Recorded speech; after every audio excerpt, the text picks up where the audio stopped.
భారతదేశ చరిత్రలో ఎన్నో పోరాటాలు, ఉద్యమాలు జరిగాయి. వాటిలో చరిత్రలో నిలిచిపోయేవి కొన్నే ఉంటాయి. తమ నేల కోసం, హక్కుల కోసం ప్రాణత్యాగాలు చేసి మరీ సాధించుకున్న ఘటనలు అరుదు. అలాంటి వాటిలో తెలంగాణ ప్రత్యేక రాష్ట్ర ఉద్యమం ఒకటి. తెలంగాణ కోసం ఎందరో విద్యార్థులు తనువు చాలించారు. శ్రీకాంతాచారి లాంటి వారు ఆత్మార్పణలు రాతి గుండెల్ని సైతం కదిలించాయి.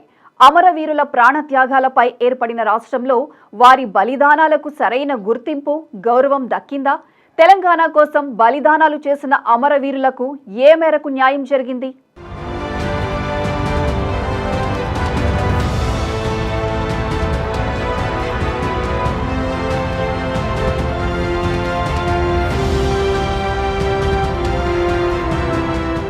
ఎందరో అమరుల బలిదానాల మీద ఏర్పడ్డ గడ్డ తెలంగాణ. తెలంగాణకు చాలా ప్రత్యేకత ఉంది. ఎన్నో సంవత్సరాలు ప్రత్యేక రాష్ట్రం కోసం త్యాగాలు, పోరాటాలు చేస్తే చివరకు ఎందరో బలిదానాల తర్వాత తెలంగాణ ఏర్పడింది.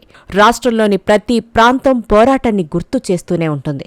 ప్రత్యేక రాష్ట్రం కోసం ప్రజలు, ఉద్యోగులు, విద్యార్థులు, న్యాయవాదులు, రాజకీయ నాయకులు ఇలా అనేక మంది పోరాటం చేశారు. వందల మంది ప్రాణత్యాగాలు చేశారు. దాని ఫలితంగా 2014 జూన్ 2న ప్రత్యేక తెలంగాణ రాష్ట్రం సిద్ధించింది. ముఖ్యంగా తెలంగాణ ఉద్యమంలో విద్యార్థుల పాత్రను మర్చిపోలేం. బలిదానాలన్నీ దాదాపు విద్యార్థులవే. కాకతీయ, ఉస్మానియా యూనివర్సిటీలు ఉద్యమాలకు ఊపిరిగా నిలిచాయి.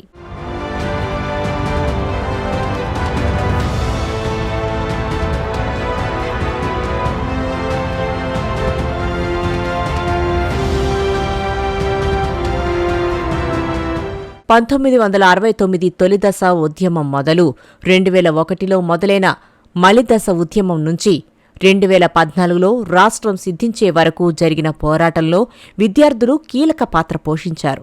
ఈ పోరుబాటలో ఎందరో విద్యార్థులు ప్రాణత్యాగం చేశారు.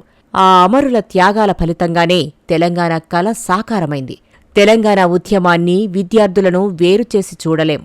1969 నుంచి తెలంగాణ ఉద్యమ భావనను సజీవంగా ఉంచింది విద్యార్థుల పోరాటాలే. తెలంగాణ ఉద్యమంలో భాగంగా 1969 నుంచి 2014 వరకు జరిగిన ఎన్నో చారిత్రక పోరాటాలకు తెలంగాణలోని ప్రముఖ యూనివర్సిటీలు వేదికయ్యాయి. ఉమ్మడి ఏపీలో తెలంగాణకు అన్యాయం జరుగుతోందని మొదట గొంతెత్తింది విద్యార్థులే.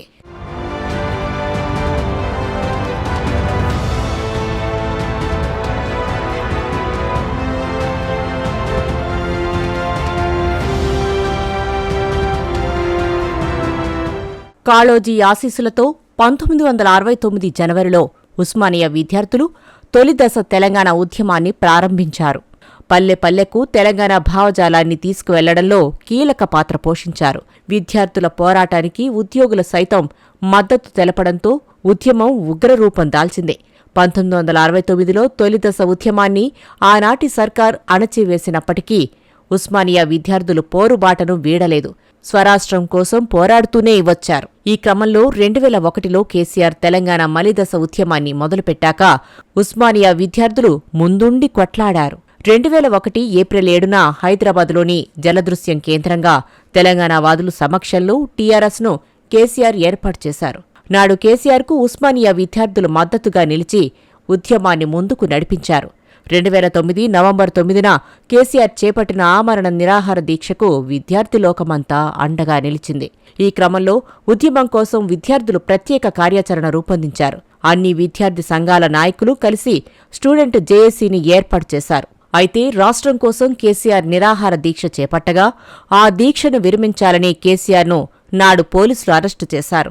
ఆస్పత్రికి తరలించగా ఆయన అక్కడే దీక్ష కొనసాగించారు. కేసీఆర్ ఆరోగ్యం రోజురోజుకు క్షీణిస్తోందని డాక్టర్లు ప్రకటించారు. దీంతో ఉవ్వెత్తిన ఎగిసిన ఉస్మానియా యూనివర్సిటీ విద్యార్థులు ఉద్యమాన్ని ఉధృతం చేశారు.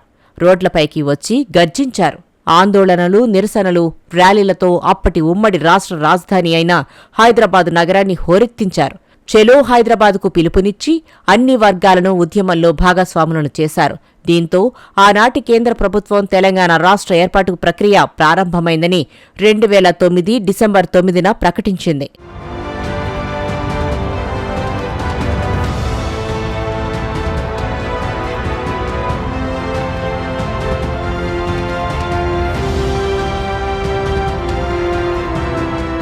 తెలంగాణ ఏర్పాటు చేస్తామని నాటి కేంద్ర ప్రభుత్వం హామీ ఇవ్వడంతో ఆంధ్ర నాయకులు సమైక్యాంధ్ర ఉద్యమానికి తెరలేపారు. దీంతో తెలంగాణ రాష్ట్ర ఏర్పాటు నిర్ణయాన్ని కేంద్రం వెనక్కి తీసుకుంది.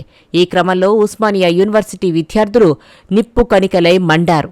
ఉద్యమాన్ని మరింత ఉధృతం చేశారు. 2010 జనవరి 3న లక్షలాది మందితో విద్యార్థి మహాగర్జన నిర్వహించారు.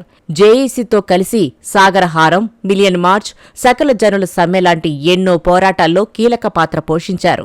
ఎన్నో పోరాటాల తర్వాత తెలంగాణ గోసను అర్థం చేసుకున్న ఆనాటి కాంగ్రెస్ ప్రభుత్వం ప్రత్యేక తెలంగాణ ఏర్పాటు చేస్తామని 2013 జూలై 30న ప్రకటించింది. 2014 ఫిబ్రవరి 21న రాజ్యసభ తెలంగాణ బిల్లును ఆమోదించింది. 2014 జూన్ 2న ప్రత్యేక తెలంగాణ ఏర్పడింది. తెలంగాణ కోసం మొదటి నుంచి బరిగీసి కొట్లాడిన ఉస్మానియా చివరకు అనుకున్నది సాధించింది. ఎంతో మంది విద్యార్థుల ప్రాణత్యాగాలతో స్వరాష్ట్రం సిద్ధించింది.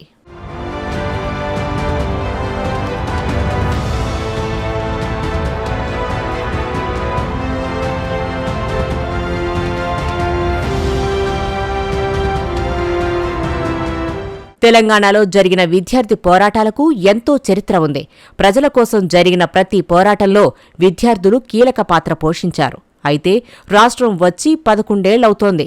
మరి బలిదానాలు చేసిన వారికి గుర్తింపు, గౌరవం దక్కాయా? వారి త్యాగాలకు ప్రతిఫలం దక్కిందా అంటే జవాబు దొరకదు. తమ చదువులను, ప్రాణాలను పణంగా పెట్టి తెలంగాణ అస్తిత్వం, ఆత్మగౌరవం కోసం పోరాడిన విద్యార్థులను, అమరులైన వారిని నాడు కేసీఆర్ ప్రభుత్వం గాని, ఇప్పుడు రేవంత్ ప్రభుత్వం గాని తగిన న్యాయం చేశాయా అన్నది ఆలోచించాల్సిన అవసరం ఉంది. మలిదశ ఉద్యమాన్ని తన ఆత్మార్పణతో పీక్స్కు తీసుకువెళ్లింది మాత్రం శ్రీకాంతాచారి లాంటివారే. కుమారుడి ఆత్మ బలిదానంతో తల్లి శంకరమ్మ ఎంతగానో తల్లడిల్లిపోయింది. కొత్త రాష్ట్రంలో మొదటి 2 పర్యాయాలు కేసీఆర్కు ప్రజలు అవకాశమిచ్చారు. అయితే కేసీఆర్ శ్రీకాంతాచారి తల్లికి 2014 ఎన్నికల్లో ఎమ్మెల్యే టికెట్టు కూడా ఇచ్చారు. కానీ ప్రజలు ఆ అమరవీరుడి తల్లిని గెలిపించుకోలేకపోయారు. అయితే శంకరమ్మకు ఎమ్మెల్సీ ఇవ్వాలి అని, న్యాయం చేయాలని, శ్రీకాంతాచారి కుటుంబాన్ని గౌరవించుకోవాలనే డిమాండ్ సైతం అప్పట్లో తెరపైకి వచ్చింది. అయితే కేసీఆర్ ఆమెకు ఎమ్మెల్సీ ఇవ్వలేకపోయారు. ఇక ఆ తరువాత కాంగ్రెస్తో సాన్నిహిత్యంగా ఉంటూ వచ్చారు శంకరమ్మ. మొన్న ఆ మధ్య రేవంత్ రెడ్డిని కూడా కలిశారు. అప్పుడే ఆమెకు కీలక పదవి ఇవ్వబోతున్నారంటూ ప్రచారం జరిగింది. అయితే ఇప్పటి వరకు ఆ ప్రచారం నిజం కాలేదు.